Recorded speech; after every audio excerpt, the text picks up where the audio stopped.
Happy Thursday. So good to be connecting with you. I hope that you're feeling the thrill of the week, and I hope that you're able to find some sort of continuity in your week. We're currently in phase 4 of the SWORD including system, which is all about reviewing your week.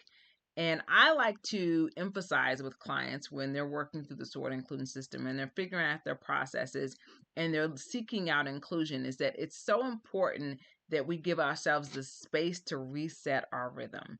And what I mean by that is that, especially if we're dealing with some sort of something that requires a sense of urgency, biologically, we are unable to tap into the executive function of our brain if we're going a mile a minute. So we sometimes need to just slow ourselves down, gain a pulse so that we can re engage, and more importantly, so that we can see the gaps that we need to have filled and use that as a leveraging point. That's why inclusion is so important because it helps us recognize those gaps.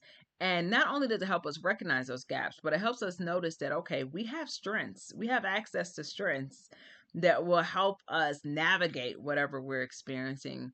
And that allows us to reinforce our inclusion system that we're creating because it's a ripple effect. Even if we go through this particular phases, phase 1, phase 2, etc., we can actually revert back to various phases if when we're in the later portion. So if we're in phase 4, sometimes we need to recognize why we're doing what we're doing just to give us that momentum that we need, and more importantly, just to mobilize us for the things that we're wanting to tackle. So I hope that you are experiencing the joy of inclusion and taking 2 minutes to refresh and enjoy your day. Talk to you soon.